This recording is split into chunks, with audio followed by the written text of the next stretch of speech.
So we are live now. Good evening, everyone. We welcome you to today's digital discussion.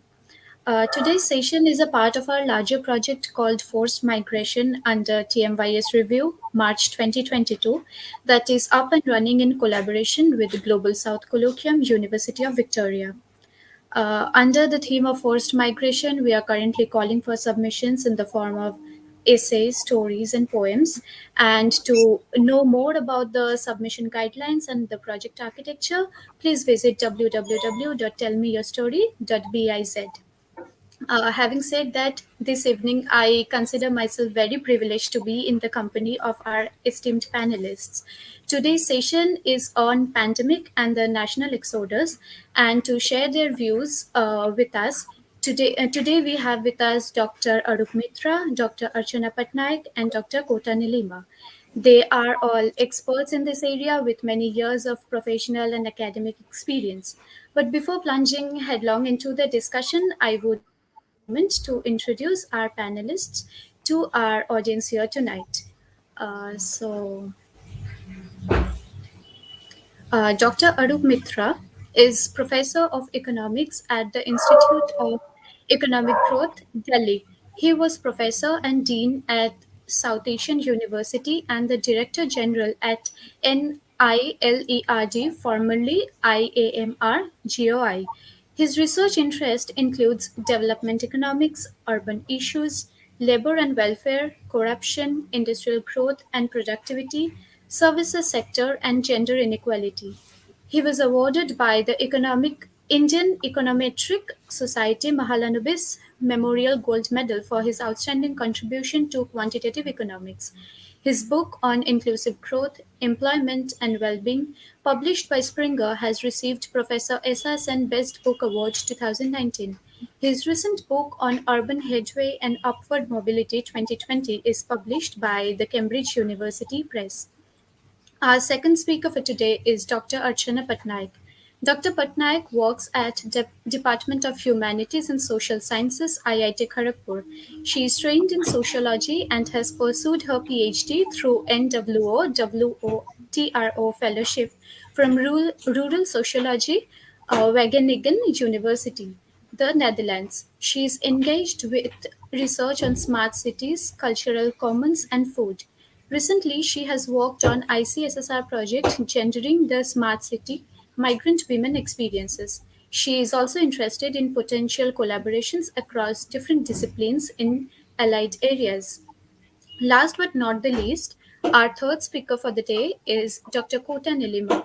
Dr. Kota Neelima is an author, political scientist, and former journalist and writes on poverty, gender, electoral reforms, and democratic deficit.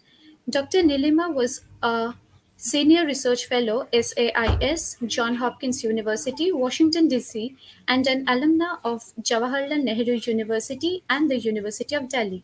She heads the Institute of Perception Studies, New Delhi. Dr. Neelima has authored 7 books ranging from poverty to spirituality. Her recent book, Widows of Vidarbha, Making of Shadows, Oxford University Press, is a longitudinal study of farmer suicide households. 2 of her books have been optioned for a web series, and one has been optioned for a movie. So now we open the forum for the discussion. And for our first panelist is Dr. Arup Mitra. Over to you, Dr. Mitra. Thank you very much for giving me this platform to share my thoughts and research findings on the topic. Let me begin by saying that the employment scenario in the Indian context has been deteriorating much before the pandemic had occurred. If you take the information from the periodic labor force survey 2017-18, 18-19, the employment scenario was quite bleak. In fact, the share of informal sector employment had declined and the unemployment rate had shot up as per the 2017-18 survey. So for a moment, we were rejoicing about the fact. We thought maybe the Indian economy is maturing, and that is the reason why with increased urbanization and with increased educational attainments, perhaps the people now can afford to remain unemployed for long. And that is the reason perhaps the unemployment rate was increasing. But then as we delved into the issues with greater details, we could see that the share of informal sector employment was declining, and the employment growth was also staggering within the informal sector. That was precisely because of the demonetization.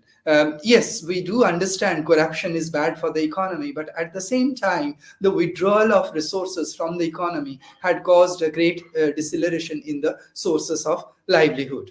And somehow it did not really pick up even during the 2018-19. It was thought that perhaps employment scenario would improve by 2018-19, but that had not happened. Then another important point that we get to see from the data, that people were taking recourse to multiple sources of livelihood. That in other words, one source of livelihood was not able to give them subsistence level of income and consumption. So simultaneously they were taking recourse to a number of sources of livelihood, which would mean that there would be extra burden on each individual. There was mental stress, as well as it would have certain obstacles on the physical productivity of the person. Now, within the agriculture sector, we know that employment opportunities were shrinking drastically. The mechanization is one of the reasons. Also, we could see that many individuals were not required for the agriculture sector. That is partly because the share of agriculture in total GDP was also declining. So obviously, people were pushed out of the agriculture, but they were not able to find alternative avenues. So they were disguisedly employed within the agriculture sector. So disguised unemployment was extremely high within the agriculture sector. Further, the climatic conditions were also deteriorating. So the climate change effect on the agriculture sector was severe, and that was another reason that why people could not remain engaged within the agriculture sector in a productive manner. Unfortunately, the rural non-farm sector, except in a few states, was not coming up in a significant manner. In other words, the rural non-farm sector existed in many parts of the country, but it was not really the replication of the East Asian model. So many residual type of activities were carried out within the rural non-farm sector. Those who could not afford to migrate to the urban areas, they were forced to pick up petty activities within the rural non-farm sector. So the rural industrialization or the growth of high productive activities within the rural non-farm sector was sort of not attained at all. Now, within the urban informal sector, as I mentioned, the employment opportunities were shrinking, and you can actually find a bimodal distribution within the urban informal sector.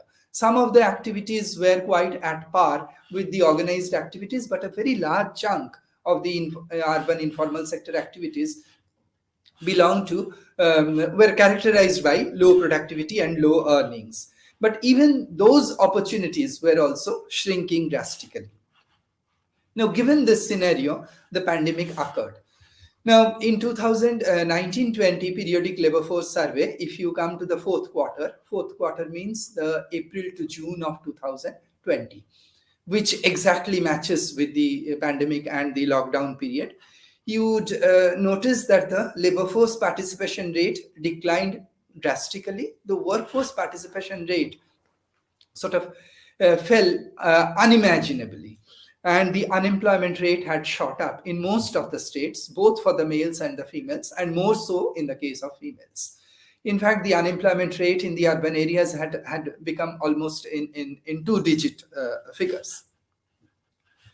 Now, one important question comes up. There was a national lockdown, but why there was variation in the unemployment rate across space? It should have been similar across all urban areas. But what we found that if a region was more urbanized, if a region had attracted more migrants, then the incidence of unemployment was more. That is precisely because migration takes place based on a rational decision. People do come to the urban space in search of livelihood opportunities. So before the pandemic, they were all engaged in certain activities, and the moment the national lockdown was announced, so regions which had a higher incidence of migration witnessed a huge decline in the unemployment rate. The natives could actually manage to bear that sort of employment decline, but the migrants were in a more vulnerable position. Now, within the informal sector, again, the employment opportunities sort of completely disappeared. The urban informal sector was completely washed out. You know that many of these informal sector workers operate on the public space, and that is the reason why the national lockdown had completely washed away their sources of livelihood. Now, within the organized sector or the formal sector, again, the workers who are located in the lower echelons, they were also affected very drastically. Their livelihood opportunities had also disappeared because many of these workers are actually employed through a contractor or labor intermediaries. So when the lockdown took place, obviously they lost their jobs and the contractor did not want to pay them. So they just washed their hands off. Now, coming to the self-employed household, it's a very, very sort of sad scenario which emerges. You may decompose the self-employment in terms of employees and helpers and also the employers. Obviously, they are self-employed, so nobody is going to chuck them out. So in one place of the report, you would find that a very large percentage of the workforce is engaged in the in such self-employed occupations. But when you decompose and when you try to add up the shares, you would find that it does not match with the first table. That is precisely because they were all they said that they are on the job, but actually these units were not operating. So there was tremendous rise in disguised unemployment. So they reported to be working, but actually those units were not operating, and that is the reason why you get to see such kind of discrepancy when you try to take the aggregate figure and you try to add the decomposed components to the total. Now, reverse migration took place. So I'm trying to say the wage employment had suffered drastically, and at the same time, those who are engaged in self-employment were also the worst sufferers. Now, reverse migration took place. They went back to the rural areas. NREG, of course, was implemented very aggressively. There was a signal from the government to implement the NREG as much as possible. So several million jobs were created, and that was completely unprecedented. But at the same time, the lacuna was that they were not planned. And because they were not planned, such jobs actually could not provide any sort of basic support for the long run. Yes, in the short run, they could get some employment, and obviously that was a respite for them to access subsistence income and consumption. But when it comes to building of common property resources or infrastructure building within the rural space, that did not happen. So asset creation was not taking place, which could have resulted in income earning opportunities in the long run. So what we are trying to say that we have two important strategies before us. I mean, the pandemic had occurred. Again, it was repeated in 2021. And from all these experiences, we take two lessons. One, we have to now revive the rural non-farm sector. In what way it can be revived? That we will have to again go back to the rural industrialization strategy. Except a few states like Maharashtra and Gujarat, the strategy of rural industrialization was never implemented successfully.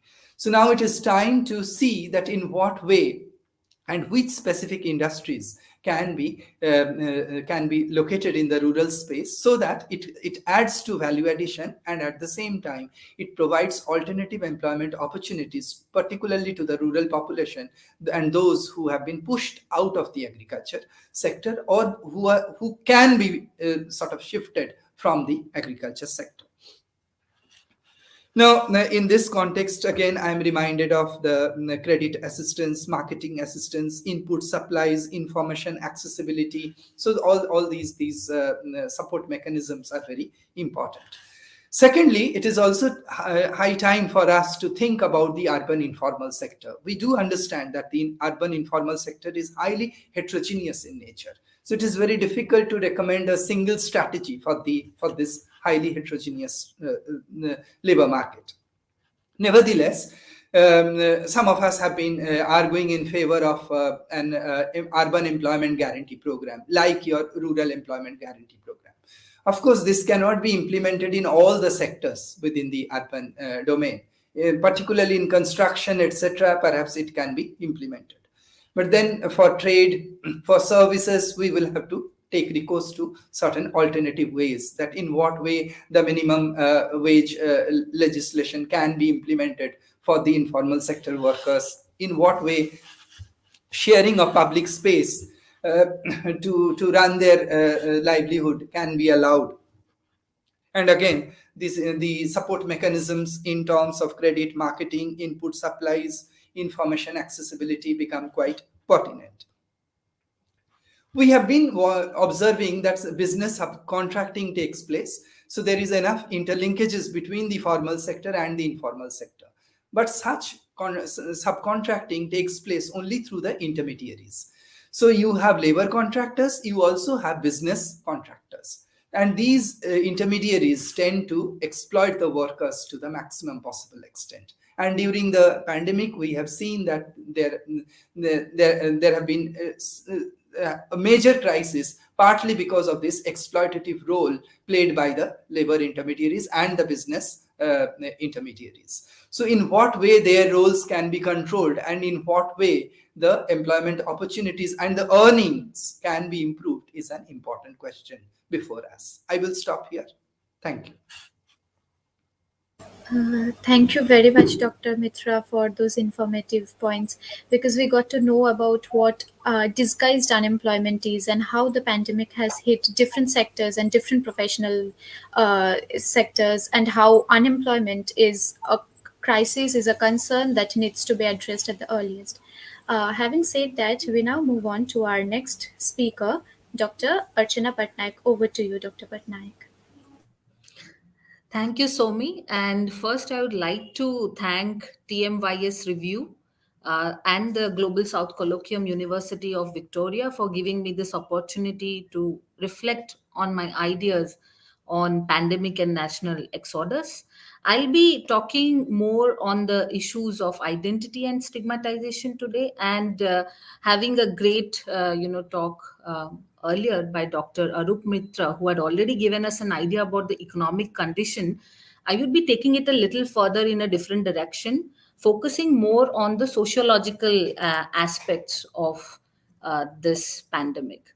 An understanding of the issues of identity and stigmatization in this context basically would help us understand the way in which a crisis situation may lead to the segmented organization of the society.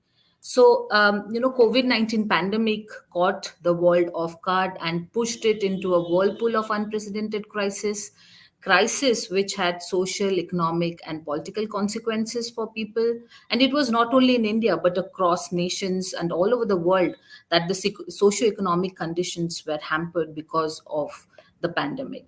And the largest national lockdown announcement in the India actually seemed as a plausible solution to contain the virus and manage the pandemic. However, the burden to contain the virus fell disproportionately on the marginalized sections in India. The lockdown hit some 200 million migrant workers the hardest, pushing them into unemployment and uncertain future. So, the International Labour Organization also estimates that unemployment will be significantly higher in many countries across the globe, including India, Nigeria, and Brazil. And in India, for example, many migrant workers have become vulnerable to income loss and layoffs because of COVID 19.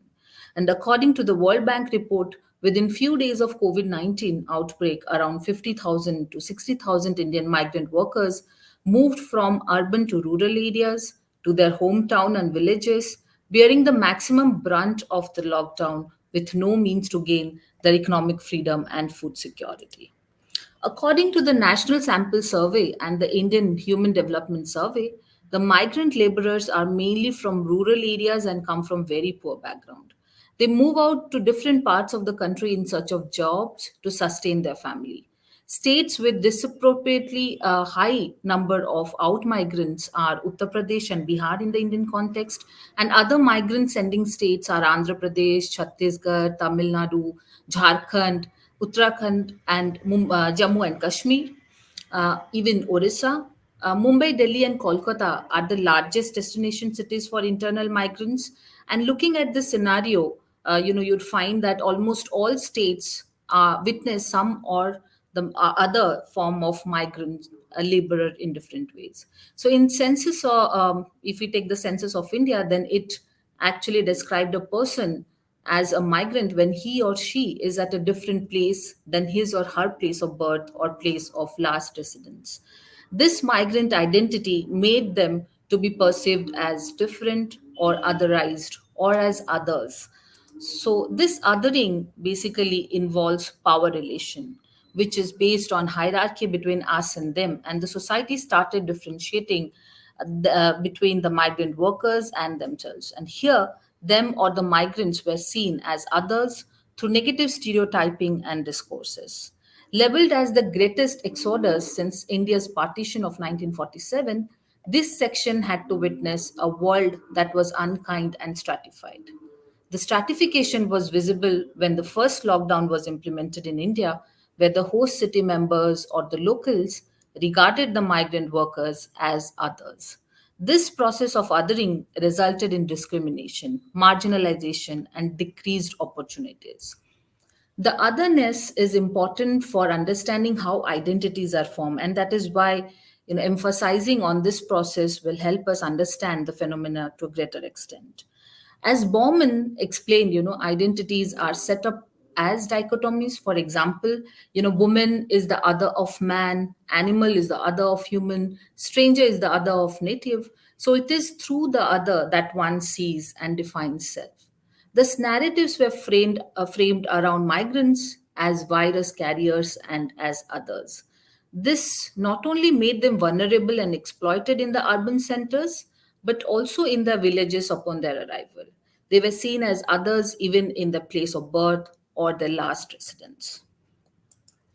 Discriminatory experiences such as social stigma made the migrants fight a vicious pandemic on their own, devoid of resources and denied of existence.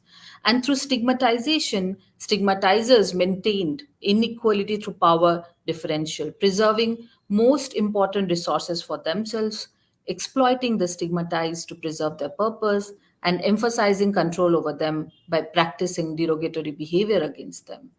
The stigmatized become the passive recipients of negative emotion reaction from the powerful others. And this process again brought in the long tradition that the Indian society has of hierarchy and stratification. So, the migrant workers, who mostly represent the lowest hierarchy of the Indian caste system, comprising mostly of the scheduled castes, scheduled tribes, or the other backward classes, made them more vulnerable and exploited during the pandemic. Apart from the caste based differences, gender based differences also became visible during the pandemic, though neglected and systematically ignored. More than 17 million women lost their job during the lockdown.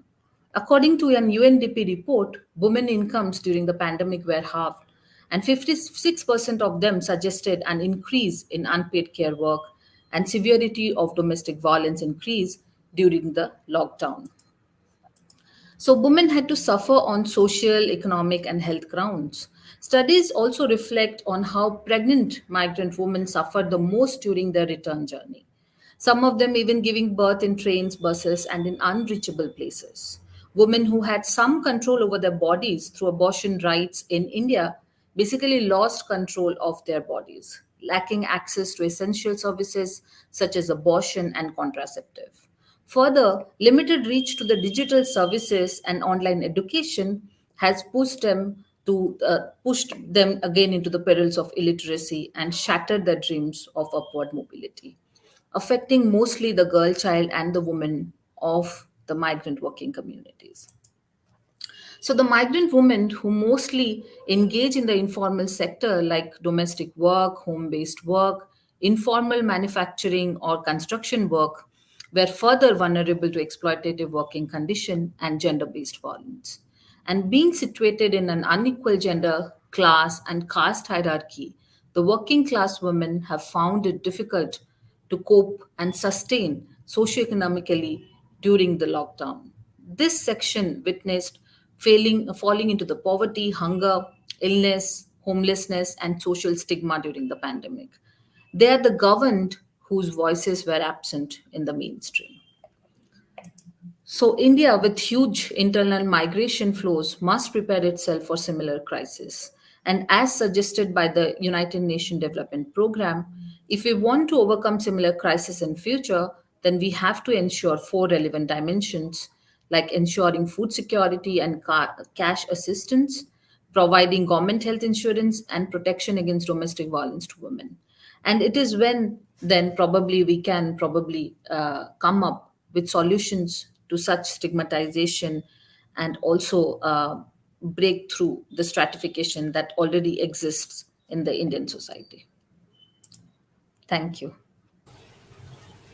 Thank you, ma'am, for your comments because this introduced us to a new perspective how we should see this migration from the perspective of identity fragmentation because we see the world in terms of binaries the we and them, the us and others, and also how systemic exclusion, how women are the worst hits of systemic exclusion everywhere, and how things are never what to say, how they have been uh, subject to violence in their homes, in their workplaces, and everywhere. So it's mostly the women who are reeling under the repercussions of the pandemic. And thank you very much for your insight on this.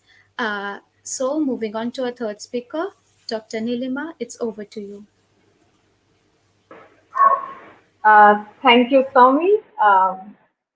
Very happy to meet Dr. Arup Mitra and Dr. Archana Patnaik. Thank you for a wonderful talk on both economic conditions during the pandemic of the migrants and, of course, gender by Dr. Patnaik and the kind of stigmatization I think migrants have gone through. Very pertinent points have been made. I'll try to add to this conversation from the point of view of farmers and rural India. How do they look at our cities?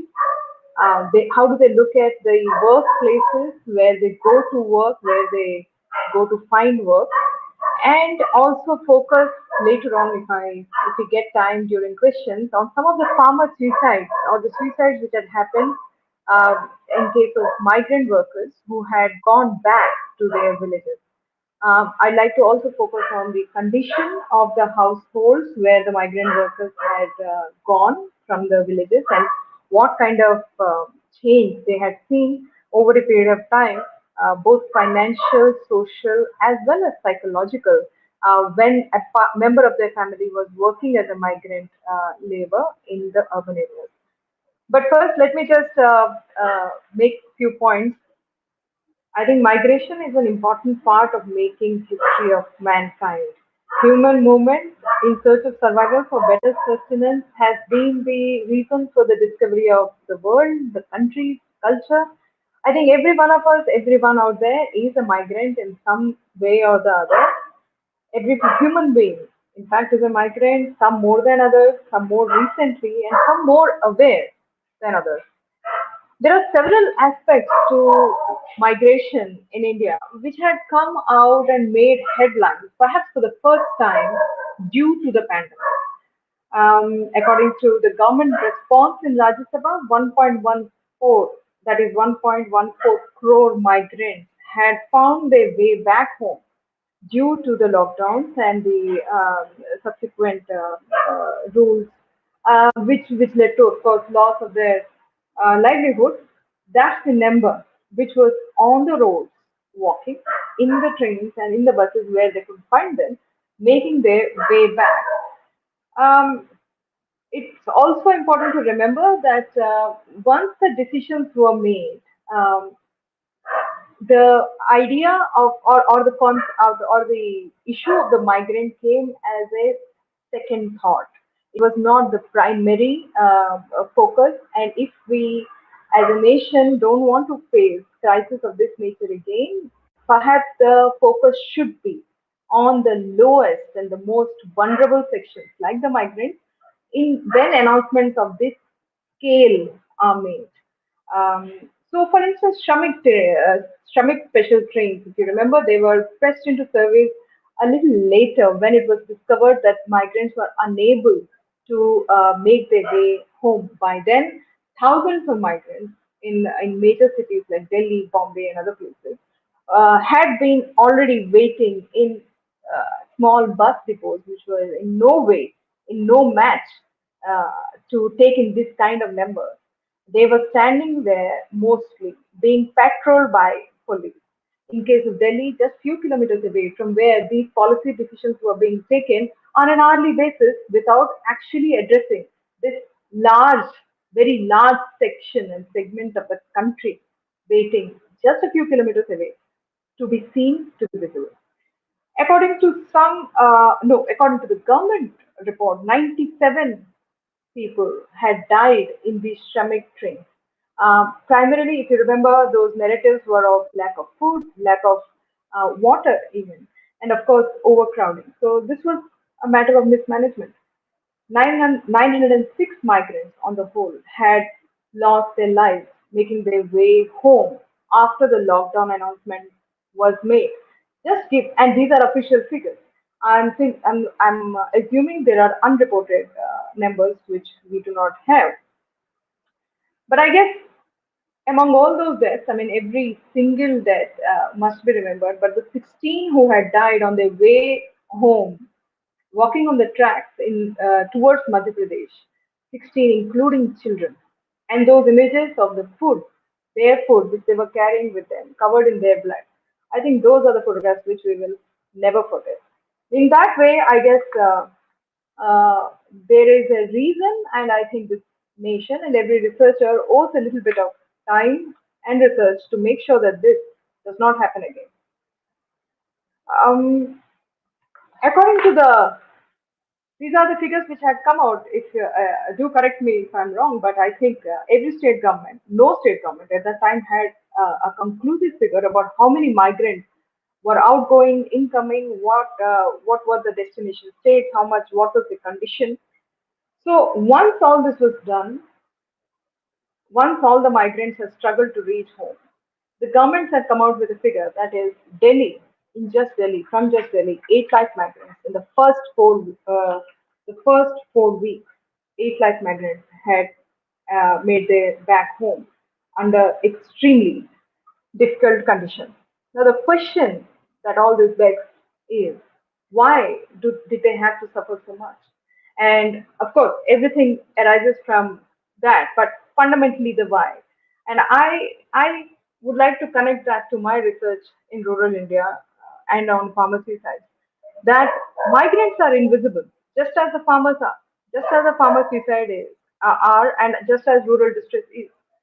I mean, they begin by being farmers and farm labor, and that's where their invisibility starts, and it continues even when they are urban labor. So why do the cities never belong to the farmers and the migrants? And this is from the narratives of the farmers themselves over a period of a couple of decades, and talking to people, not just the migrants themselves, but also their households. How do they perceive the cities or the places where they go to work? One, the urban labor is different from agricultural labor. Now, this is something which I guess a lot of policymakers do not register very easily. It requires mental and physical reorientation of the farmer, which is absolutely not available. They are trained in rural labor and farming, and that training is based on experience and observation, and it comes from the time when they are children. To suddenly shift to urban labor basically means two things. One, of course, the generational knowledge about farming which every farmer carries. The second is, of course, a lack of adjustment or time wasted in adjustment of the farmer as urban labor, mostly without training, which means they basically do whatever they can. The second reason is the construction labor, where most of these rural labor are employed, is fraught in physical harm. This is something I have registered repeatedly in narratives of migrant labor, both in the cities as well as back in their home, that they do extremely dangerous work without any kind of insurance or any kind of risk mitigation, including protective gear that also they do not get. So they are very reluctant to do this job. But the fact is the continued push or the demand for them to do such a job actually shows to them that nobody really cares. Neither I guess the state nor the society, which insists that the labor should be cheap, available, and of course do not support with, as I said, protective gear or insurance, etc. Three, there is no assimilation of the rural into the urban, especially when the rural is rural poor. And distress of the rural poor and those who work on wages is also ingrained in the system. The migrant labor is the first to be asked papers, identification papers, or any papers in case of any kind of search. Even if they are just walking back from their work site to their places of dwelling, they are the first ones to be pulled up in case there is any search happening. Um, they are also the first suspects of any wrongdoing by the system. So this fear and uncertainty forces them to cluster and not get assimilated into the urban spaces, which may provide them the kind of opportunities they truly deserve. But that doesn't happen because there is this invisible barrier, this clear but invisible barrier between the urban labor and the rest of the city.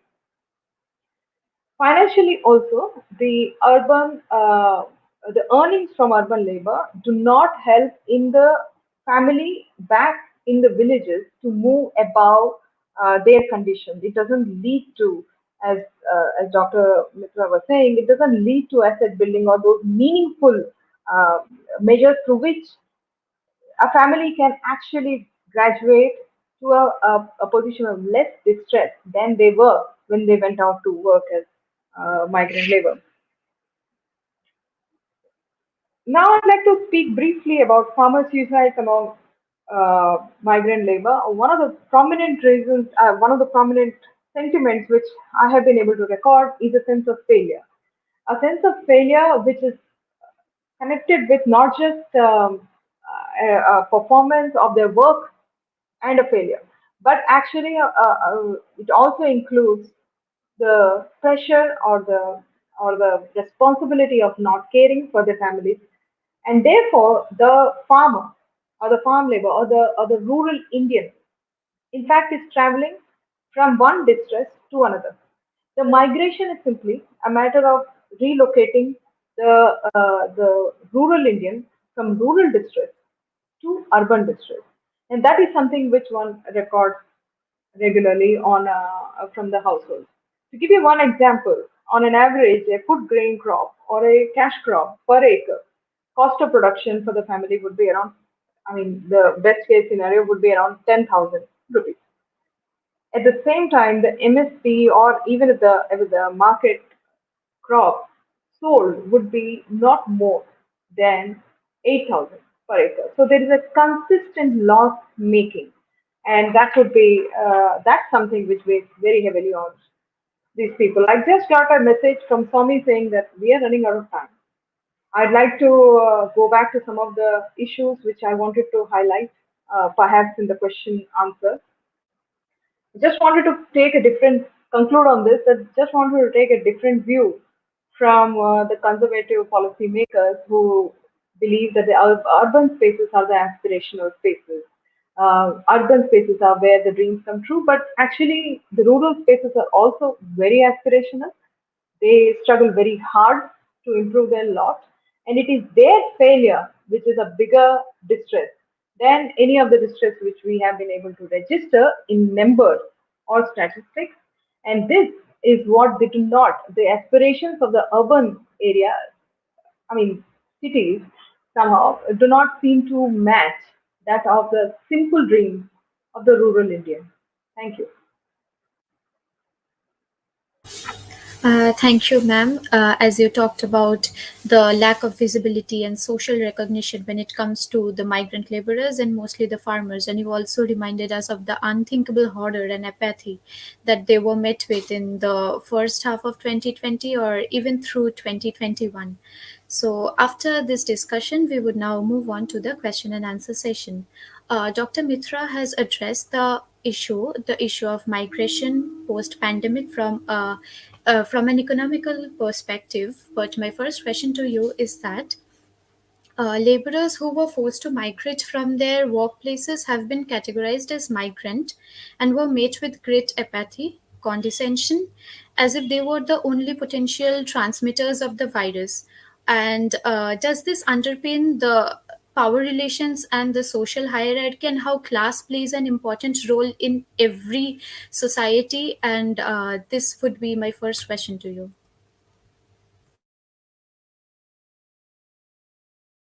Sir, you are muted. I'm sorry, you are muted. As Dr. Patnak and Dr. Neelima, madam, have already pointed out, that when the migrants went back to the rural space, they were, in a sense, stigmatized. They were isolated, socially and culturally. However, when it comes to employment opportunities, we are able to draw more lessons from that. So they were discriminated against and they were given those kind of jobs which were not performed by the natives of the rural areas.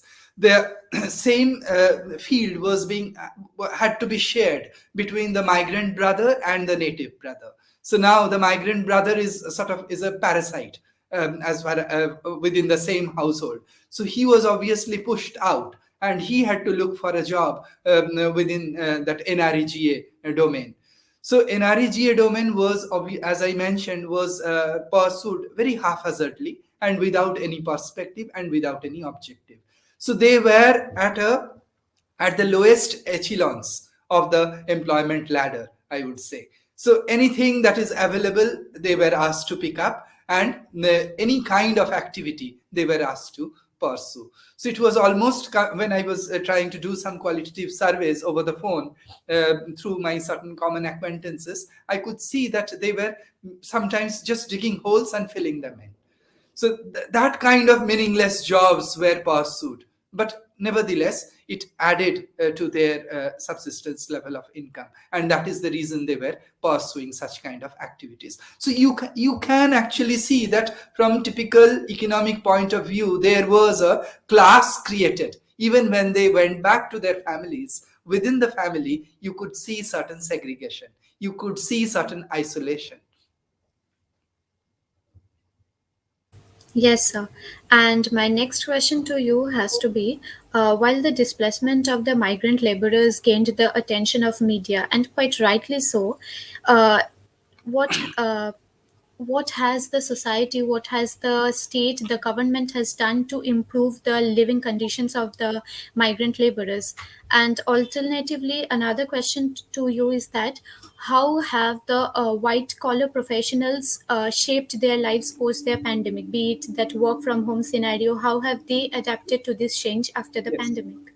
Yes. In fact, you can see the contrasting examples. And that is what I was trying to tell you, that the workers engaged in the high productivity segment of the formal sector could somehow adjust to the new phenomenon. They had the option of working from home, online basis, etc.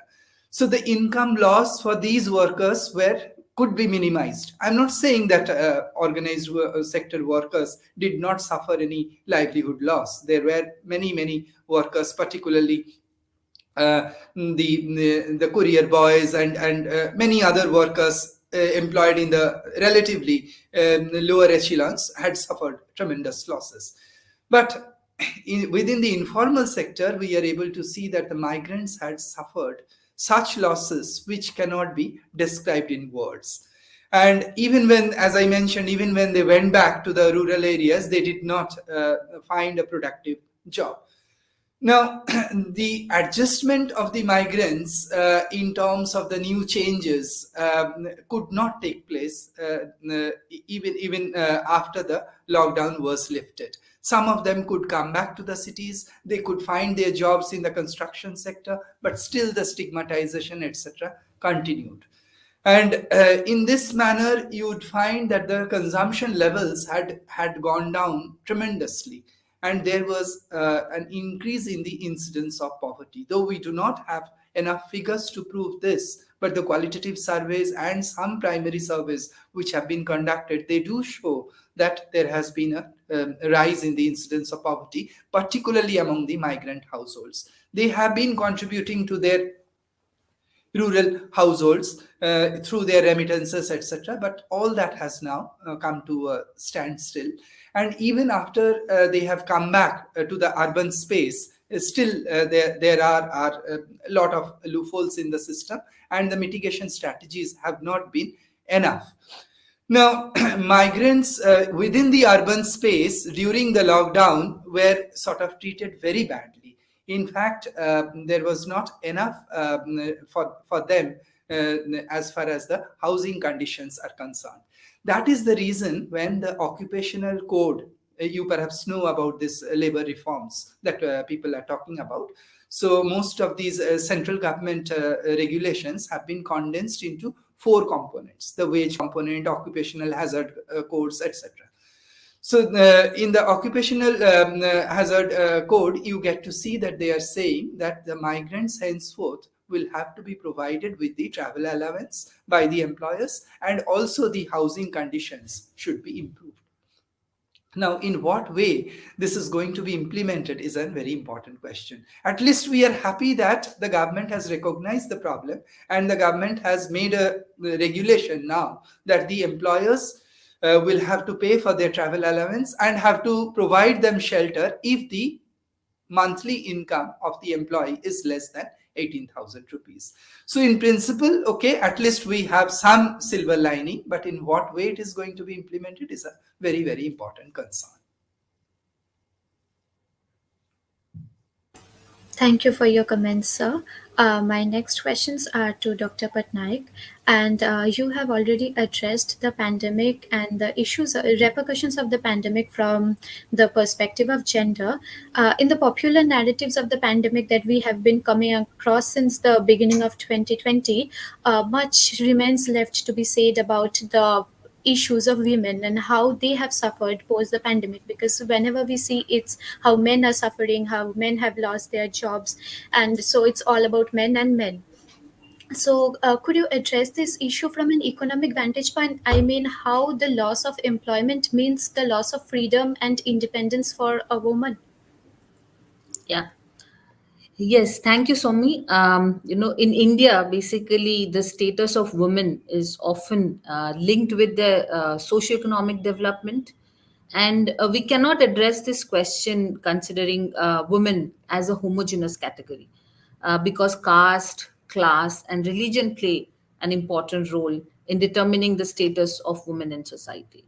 So here, basically, for this question, I'll focus on women of lower caste and class groups, mostly migrant women who are subjugated to double or triple binds of caste, class, and religious oppressions. And for this section of women, employment actually brings in an opportunity where they could negotiate their position in the society. And it also helps them further to create spaces where they feel safe. Thus, loss of employment can make them subject to repression and expose them to precarious spaces and positions. So, though much, has been said about migrants during the pandemic, a lot remains to be said and discussed regarding this invisible section. So, my opinion would be yes, we can say that absolute loss of employment, independence, and freedom of a woman would come from loss of employment.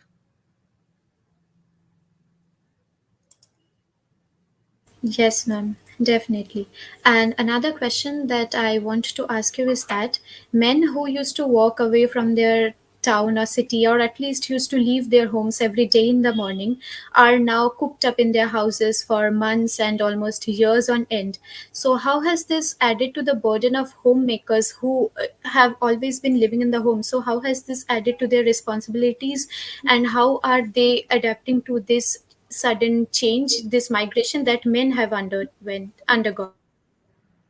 Yeah. The socio-cultural construct of the Indian society, creates various hierarchies, which are again based on gender differences. And this burdens women with managing both the domestic as well as professional spaces. Women who mostly are homemakers because of the pandemic were now confined to domestic spaces with lack of social life, uncertainty, and abuses. And according to the media report, even if we see, then women were subject of domestic violence during the lockdown. So this was true for women across different socioeconomic categories. And I was going through an article, and it was rightly pointed out by Debodrita Chakraborty that the upper and the middle class and the upper caste women who had some bargaining power within the society were also hit hard by the conventions of patriarchy during the lockdown. So, with little help, from their husbands, some of these women were seen reeling under the pressure of childcare responsibilities. And taking it further, even Urvashi Gandhi, the director of Global Women's Rights Organization, said that the load of work during the lockdown increased in the houses because everybody was at home. And with housekeeping staff being unavailable, the expectation is for women to bear the load, and chances of violence increase if she fails to do so. So, thus, if we see, then mass migration has affected in varying degrees to women in general in the Indian society in this context. Thank you for your answers to the questions, ma'am. My next questions are to Dr. Neelima. The first question is pay cuts, layoffs, territorial shifts, and alterations in economic status and lifestyles, the sudden loss of stability post pandemic, and on goes this list in which the pandemic has impacted everyone's lives. Could you address the issues and the nuances of forced migration from a psychological perspective, as in how this has affected people who have had to undergo these shifts and this migration? Yeah, thank you, Soumi. Wonderful question, because this is, I think, not mapped enough simply because, as Dr. Patnaik had said, this is the first time ever that something of this scale has happened anywhere in the world. So we are still trying to grapple with the parameters in which the mental health issue has to be mapped. But I mean, this goes without saying that I think every citizen in some way or other has been mentally affected by the pandemic. And when I say mentally affected, I'm simply saying the structure, the way, the chronology of thought, or the mental makeup, or some way or the other, it has altered. Whether that alteration has its own variations and how many variations, what kind of impact, that kind of assessment has not been done. And it will be an ongoing process because I do not think it can happen in such a short period of time as just 1 or 2 years. But having said that, I must point out one thing, that the the urgency with which the migrant and the poor left the cities shows a sense of anxiety which they carried back into their villages. And I must say, they had carried that anxiety from the villages to the cities. Now, this is an anxiety which is based in distress, and this is based in the kind of developmental story of India. It is not just, it's just that the pandemic made it visible to the world exactly the condition of the migrants. But I must say that there is an anxiety at the lower end of our population, which is the largest part of our population, which is about 70% of our population, is extremely anxious about the progress, the development, and where is this, the as I was saying, risk mitigation in various levels. Where is it going? And I guess the evolution of the pandemic, COVID itself, the vaccination, the disparity, the lack of access to online information on vaccination for a large population, even today, where the unvaccinated still exist when we are looking at potentially the third or the whatever wave. shows the kind of that there is basis for this anxiety. So I think the mental health issue will have to remain an open issue. But I must say, give you one example of recently I've been to a village in the Vikarabad district of Telangana, where I was talking to a family, the widow of the farmer who had committed suicide after he returned from working as a migrant. As I was saying earlier, the sense of failure, the sense of not being able to support their family is getting deeper and deeper, and it's getting more and more difficult to address with the kind of opportunities which are available both in villages as well as cities.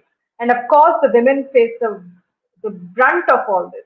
Whether it is mental health or financial situation, I don't think there is any mapping at all of what a woman or a girl goes through. Yes, ma'am, definitely. This disparity is always there with regard to access to resources, both social resources, economic resources, and everything. My next question is that how effective have been the measures implemented by the governments at both the state and central levels to remedy the repercussions of the pandemic on the society's economy, on the country's economy? And you could address this issue from the perspective of the farmers as well, and how they have been hit by the pandemic. Yeah, I would like to address it from the farmer's view because I think most of the policies are definitely not addressed from the farmers and the labor's view. So, uh, according to one data, especially on MG Narega, which has stood as the backbone, it has stood as a major support for rural India through this pandemic. It has been the best measure or the program or scheme which could have been available for the poor, that 36.1 million households demanded work in 2020 May, which is the highest for the last 7 years. Just one data to show the kind of importance NG Narega kind of the role it plays. Now, but I did a little bit of field research at the end of the lockdown just to see the first lockdown. That was 2020, 2021, December, January. This study was in Haryana on the MG Narega itself to see the impact on women. So women were getting lesser and lesser jobs in MG Narega once the migrants had returned home. They were getting less jobs independently as women. They used to get more jobs just on their own as independent women labor, but they were not getting less of that. They were required to always bring a male companion. It could be mostly assumed that the husband. So the jobs which were available were targeting the couples, that they had to be at two, persons had to go, which reduced the chances of the women getting, because the men were anyway getting the job. The wages for women were not paid with the same, I guess, discipline as that of men. And even when there were conditions that they should not be registered in their job cards. This is something which I have recorded. And of course, what was most important was that once the men returned to the villages, there was now seen no need for the women to go out and work. So they were being pushed back into, as Dr. Patnaik also said, they were pushed back into very traditional roles. So that's something which I guess no number of Narega figures will show, because for every man who's working on the ground, probably there are three women who are not working because of him and who are being forced to sit at home simply because that's seen as their role. So these are some of the facts which come to immediately mind when you talk about government measures. But having said that, the mismanagement of what has happened post both the lockdowns is a major lesson, because as we have seen that unless everyone is taken care of, none of us is really taken care of. It's simple as this, that I think COVID and the pandemic has taught us the lesson that as even the poorest and the most distant person has to be vaccinated for all of us to be safe. So it doesn't simply matter that the richest and the most articulate and the most influential people in the cities are vaccinated and they are saying it's fine. No, it won't help. I would all I would just end on this, that the idea of representation in democracy always rests with those who articulate, who speak, who have a voice. What about those who can't be seen, who can't be heard? And that is what has happened right in front of us crores of people. Every single economic theory, every single idea of development had collapsed simply because this large segment of invisible, unheard people were walking barefoot back home with their belongings on their head. And that's what the pandemic has taught us, that please see them so that next time we don't face this crisis. Thank you. Thank you, ma'am, for your comments. And with this, we bring this session to a close. And this was a very enriching session because we got to address the issue of pandemic and exodus from a host of perspectives, be that from the perspective of gender, from an economic perspective, and how this has affected the society and the individual's economic status, or be that from the perspective of mental health. So it was a very enriching session, and we got to engage with you all, and we got to know your ideas, your opinions. We got to you addressed our questions. So it was a very enriching session, and I thank you all for being and for being here, for giving us your time. And with this, we bring this session to a close. Good night, everyone, and good night to Thank our you, sir. audience as well. Thank you. Thank you.